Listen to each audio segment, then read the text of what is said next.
언제나 필승!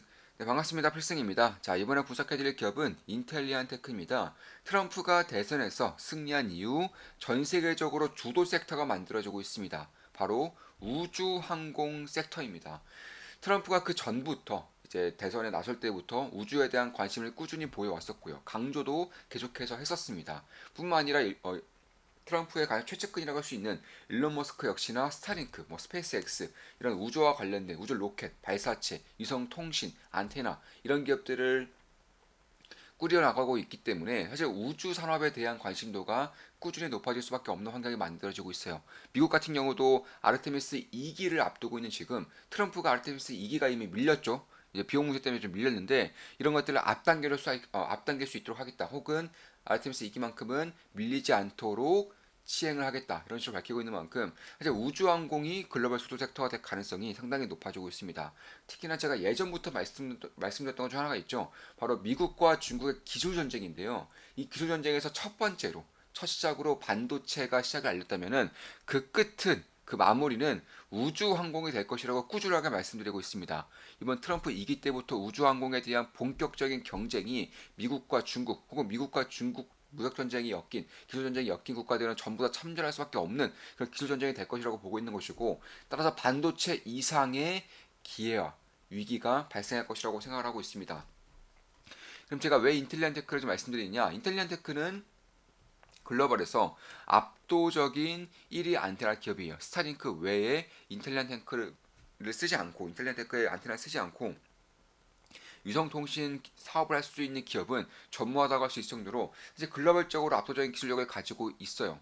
그럼 위성통신, 아니면 위성 혹은 발사체 이런 것들에 대한 해자는 알겠는데 안테나가 해자가 있느냐 이런 식으로 보실 수도 있을 것 같아요. 그래봤자 스카이라이프 다른 그런 안테 정도 아니냐 이렇게 보실 수도 있겠지만 차원이 달라요. 네, 우주 인터넷, 위성통신에 대한 안테나는 차원이 다릅니다. 일단은 현재 가장 이제 대두되고 있는 것 중에 하나가 바로 저궤도 인성이죠. 중궤도도 아니고 고궤도도 아니고 저궤도 이성이 가장 대두화되고 있어요. 왜냐하면 저궤도로 통신을 쌓아야지만 실시간으로 저지연으로 통신을 주고받을 수 있기 때문에 사이버 보안이면 사이버 보안, 자율주행이면 자율주행, UAM도 마찬가지고 로봇도 마찬가지고 방산 이런 것들을 빼놓을 수 없겠죠. 따라서 저궤도 이성에 대한 그런 커버리지가 굉장히 넓어지고 있는데 이 저궤도의 특성상 한 500에서 200, 2000km밖에 안 떨어져 있어요. 중국이 아니라 미국도 아니고 그런 지구에서 500에서 2000km밖에 안 떨어져 있기 때문에 위성이 이런 식으로 계속해서 굉장히 빠르게 움직인단 말입니다. 근데 안테나가 고정되어 있으면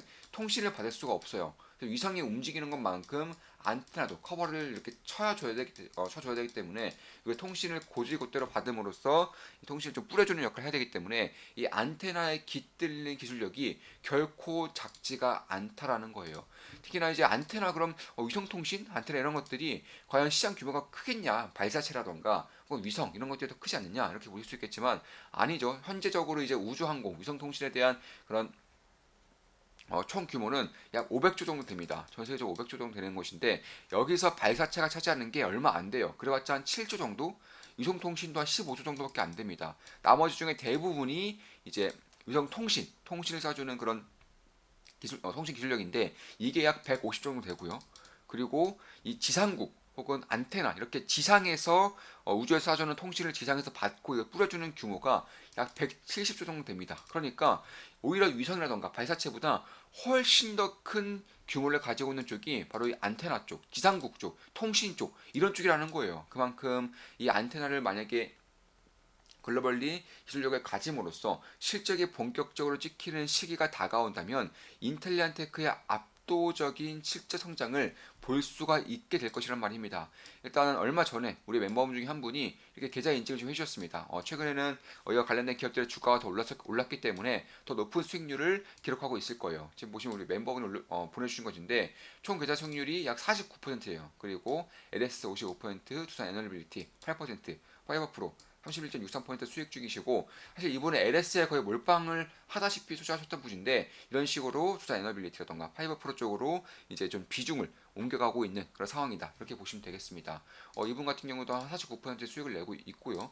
저 역시나 최근에 굉장히 괜찮은 수익, 좋은 수익을 꾸준하게 계좌도 신고가를 갱신해가면서 나아가고 있죠. 그 다음 기회를 좀 보고 있는 겁니다. 그 다음 기회로 저는 우주 항공이라던가 아니면은 달러 약세를 기반으로 한 혹은 그런 미국의 고립주의를 기반으로 한 다른 국가들에 대한 기회가 꽤나 커질 수 있음을 저는 예전부터 말씀드리고 있어요. 이에 따른 포지션을 이제 구축하고자 하고 있는 것이고 이번 기회, 그러니까 다음 사이클도 충분히 좋은 기회를 잡을 수 있을 거라고 생각을 하고 있습니다. 한 달에 24,000원이면 제 매수 매도 내역을 실시간으로 보실 수가 있습니다. 물론 제가 이렇게 우주항공 쪽을 말씀드리고 있고 인텔리안 테크를 분석해야 된다고 해서 절대 매수 매도 추천 리딩은 아닙니다. 참고하시면 되겠습니다. 따라서 그런 것들을 봤을 때 결국에는 인텔리안 테크 위성 트래킹 기술이 아무나 할 수가 없는 기술이라는 거예요. 특히 인텔리안 테크는 미국의 국방부와도 납품을 하고 있죠. 방산 같은 경우는 사실 위성 통신의 쓰임새가 굉장히 커질 수밖에 없어요. 이번에 러시아와 우크라이나 전쟁을 봤을 때에도 기존에 있었던 이제 지상에 있었던 통신망을 전부 다 무력화시키는 그런 통신에 대한 공격이 EMP 공격이 있었었는데 이때 우크라이나가 극찬했던 것이 바로 스타링크의 위성 통신 기술입니다. 러시아가 지상국을 공격을 하고 통신망을 끊어도 위성 통신이 있는 한 통신이 끊기지 않게끔 되는 효과를 우크라이나는 극찬을 한 거예요. 그만큼 최근 들어서 전 세계적으로 블록화가 진행되고 있고 전쟁 리스크가 커지고 있기 때문에 국방부 위주에서도 혹은 방위 산업에서도 위성통신에 대한 그런 중요도를 뗄래야 뗄 수가 없는 그런 상황이라고 보실 수가 있겠습니다. 참고로 스타링크, 스페이스X는 본인들만의 자체적으로 수직 계열을 완성했기 때문에 이 안테나도 인텔리안테크의 제품을 쓰지는 않아요. 스타링크 본인 것들을 씁니다. 그렇기 때문에 다른 기업들 좀 봐야 되는 것인데 일단 제가 전에도 말씀드렸다시피 스페이스X, 스타링크 외에는 인텔리안테크의 안테나 쓰지 않고서는 통신 기술을 할 수 있는 기업은 없다라고 말씀드리고 있어요. 그중에 대표적으로 영국의 기업이죠. 원앱 같은 경우도 스타링크 다음 가는 글로벌 두 번째 기업인데 원앱이 대표적으로 인텔리안테크의 고객사입니다. 그리고 아마존이 우주 인터넷 산업, 우주 산업에 뛰어들고 있죠. 최근 들어서 2019년까지 약 3,000개 이상의 위성을 띄어 올리겠다고 밝히고 있고 스타링크는 이때까지 약 12,000개 정도, 10,000개 이상 정도를 위성을 띄어 올리겠다 밝히고 있는데 이 3,000개라고 한다면 이거 하나당 안테나가 보통 한 3개에서 4개가 들어가요. 그리고 하나당 최소한 5억 정도, 4억에서 5억 정도 되기 때문에 이게 만약에 인텔리안테크가 대부분의 매출 잡다면은 이미 아마존과 인텔리안테크는 암암리에 협약이 이루어지고 있습니다. 내년 한 상반기까지 납품을 하고자 했었던 초도 물량이 이미 올해 전부 다 끝났어요. 올해 좀 납품이 끝났습니다. 아마 3분기, 4분기 실적부터 본격적으로 반영이 될 겁니다. 그리고 추가적으로 아마존과의 협약이 있었죠. 내년 상반기까지 납품할 수 있는 수주 물량을 이미 인텔리안테크는 따냈습니다. 물론 공식적으로는 밝히지 않고 있고 아마존 측에서 밝히지 말라고 해서 밝히지 않고 있지만 아마존 외에는 이 게이트웨이 안테나를 지금 발주할 수 있는 기업이 없기 때문에 아마존의 가능성이 상당히 높다라는 것입니다. 따라서 추후에 뭐 올해 연말이든 내년이든 인텔리안테크의 그런 새로운 고객사가 아마존인 것이 밝혀질 경우에는 스타링크만큼은 아닐지언정 글로벌 2위가 될 수 있는 그런 아마존 같은 경우도 인텔리안테크가 꽉 잡고 있다는 것이 시장에 알려지면서 밸류에이션 리레이팅이 작지 않게 일어날 가능성이 상당히 높아지고 있다고 보고 있어요. 특히 뭐 인도라던가 뭐 알래스카라던가 뭐 북극 이런 식으로 통신이 여전히 불가능한 지역 같은 경우에는 사실 지상국을 일일이 다 세우고 송전망을 세우고 강케이블을 세우고 이런 것들에 비용이 너무 많이 들기 때문에 그냥 안테나를 세우면 끝이에요.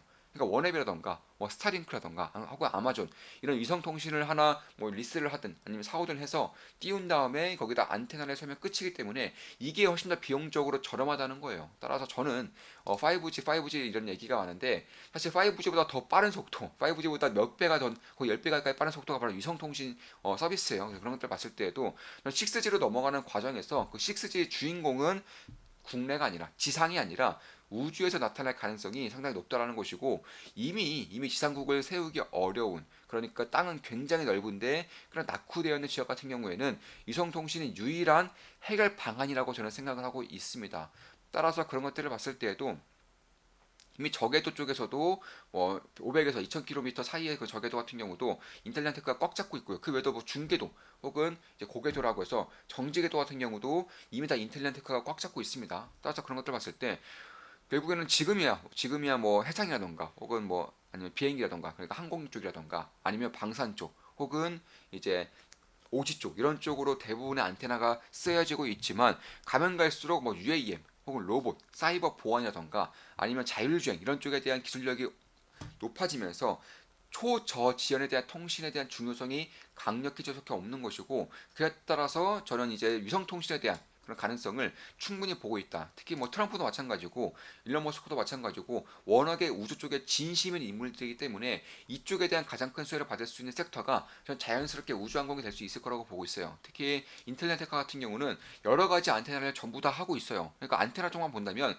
인텔리안테카 글로벌 1등이라는 게 괜히 그런 게 아니라는 것입니다. 뭐 첫 번째로 뭐 파라볼릭이라고 해서 이렇게 생긴 안테나예요. 이렇게 원처럼 생긴 것인데 여기를 통해서 뭐 중지궤도라던가 혹은 중궤도, 저궤도 전부 다 커버를 할 수 있는 것이고, 이제 중간 정도의 커버리지를 가지는 그런 안테나라고 보시면 되겠습니다. 그것보다 훨씬 더 작은 초소형 안테나. 이건 자동차에도 달 수 있어요. 자동차에 달아도 거의 티가 안 나고, 뭐 방위 쪽에서는 통신 쪽으로 이렇게 움직이면서 이동을 시켜가면서 할 수 있는 게 페이지 레이어 안테나인데, 굉장히 작은 초소형 안테나이고, 우리가 흔히 보는 뭐 인터넷 모뎀 이런 쪽과 좀 비슷하게 생긴 디자인이라고 보시면 되겠습니다.